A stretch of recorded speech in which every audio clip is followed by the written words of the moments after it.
Right, Ben, thanks for joining me. First of all, I mean, we've not seen you for a while, so how have you been? Yeah, very well, thank you. And I said, nice to see you again.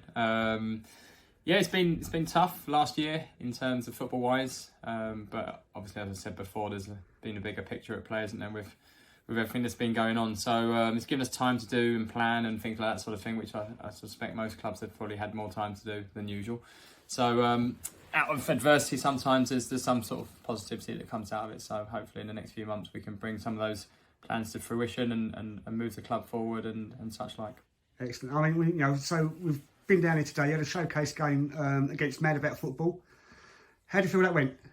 Yeah, it was good. It was good.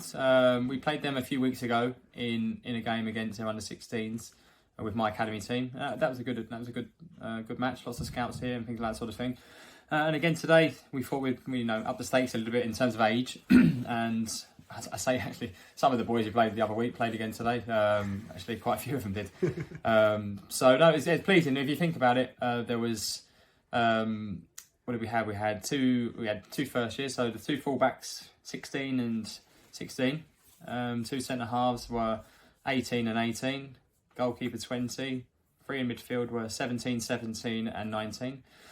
Up top, Obi 18 on the left, Ben Wayman 18, and then Kit 22. So extremely young side, but did really well. Played some good stuff. First half done really well. Should have been 5 or 6 up probably with the amount of chances we created early on, but was really poor in front of goal. Lack of quality really in front of him. A bit of composure. Really like a jigsaw. Went to pieces in the box a lot of the time. So, but then the second half I thought it was a bit scrappy. I've got to be honest. I thought it became a little bit of a non-event, and we stopped pressing, we stopped working hard, we stopped doing all the good things that we did in the first half and the second half, and then we can become an average team if we do that, So the intensity, the movement, the willingness to run off the ball and things like that sort of thing, the hard yards. If we don't do those things, that's when we can look distinctly average, and I felt we did in the second half. Yeah, I mean, we spoke to Kit earlier, and you just went through the team there, and he said, he was looking around and said, this team's getting younger, makes him feel old, and he's now one of the senior members of the squad, isn't he? Yeah, which is 22 is crazy, really. But we're missing a few as well. We're missing a few that would ordinarily be involved. So, but the squad depth is really good, really good. And we played some friendly games in the last sort of 5-6 weeks. And that's been really pleasing as well, because players have come in and they've done well. I think Max at left back's done exceptionally well. Being released by Tottenham a year ago, been in with us obviously in the academy full time, and trying to push on and trying to do well. And there's others as well, as we mentioned earlier on. But he's a good showcase point really in terms of trying to get men's football at a young age and try and get better, which is really the most important thing. Mm-hmm. And then try and give yourself a platform to go and play, and hopefully we can try and push him on. And but he's got to be good enough as well, and he's got to add more to his game and keep improving. And he got a lot of lovely free kick as well today, didn't he? He did, great finish. He's got real quality, Max. He's, as you'd probably expect from someone who comes from Tottenham, has been there a long time. Technically, he's very good. It's the other side of the game you need to work on and improve what he's got as well. And just the intensity in his game, the basically just controlling the game in terms, even at left back, controlling the game, but making it all about you and being really dominant with it. Sometimes drifts in and drifts out of games, a little bit of inconsistency throughout 90 minutes, but he's getting better, that's for sure. And I think, some of the games he's played, I think he believes in himself. I believe in him, and I know the other players do as well. And he's got, like I say, real quality. If he can just marry that with a little bit more intensity into his game, there could be some player there, as with others as well, by the way. Let's move on to the big news during the week, the restructure. You've been moved sideways into the Southern League from the Isthmian. Can I grab your thoughts on that?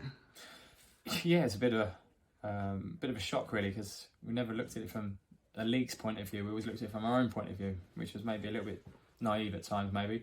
But we never thought we would be moving leagues. We thought Welling and people like that would come into our league, and we'd just have a reshuffle, and we'd get rid of Bracknell and Bedfont and people like that out into the South East League. But obviously, it kind of makes sense, to be honest with you, if the step's gone into the Manchester area, the new step, and some of the Midlands teams have gone up further north, then that's obviously created gaps in the Southern League, basically. So it makes sense, and only too happy to be in there. It's some really good games, some much more local games, I'd say, as well. So that's going to get the appetite of it for local fans to come and watch and things like that sort of thing. So now I'm really looking forward to it. Actually, the first time in a long time I felt a real buzz when I saw the league. I thought, I can't wait to start playing again. Can't wait to start, pre-season again, and hopefully have no interruptions this time. Yes, yeah. Fingers crossed. It's all a case of waiting for that, and announcement on the 21st if we go into the next level, and hopefully, we can do that. Welcome fans back. There was fans here today. It's just going to be good to see them back, isn't it? Of course it is, absolutely. Yeah, they're the lifeblood of any small club, of any club anyway. They hold the club to account. They support the club. We've seen in the last year, football without fans is rubbish. Basically, there's no atmosphere. The games are not great. So the emotion and the passion that fans generate is so important and be welcome when they come back. Yeah, I mean, I know the players feel that as well. Speaking to some of them after the game, and they were just saying, how great it was to actually play in front of the crowd, rather than it being behind closed doors. So, obviously we're all looking forward to that. There's also been a few little ground improvements, I understand, as well. Redone the showers. You've done a little press box as well, which we noticed. Nothing. Well, actually, the showers is quite a big job. We've not finished them yet, but we've taken out the big old tanks that were there that were, I think, built in 1959 or something like that. 600-gallon tanks, both of them.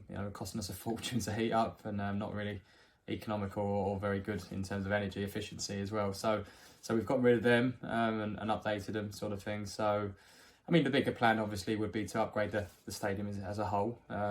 It's very old, and as you can see, it's got bulging ceilings and leaks and things like that sort of thing. So it needs a whole revamp, a whole knockdown and redevelopment, basically, longer term. But in the short term, we've got to make do with what we've got and make it better, and make it as nice as we can.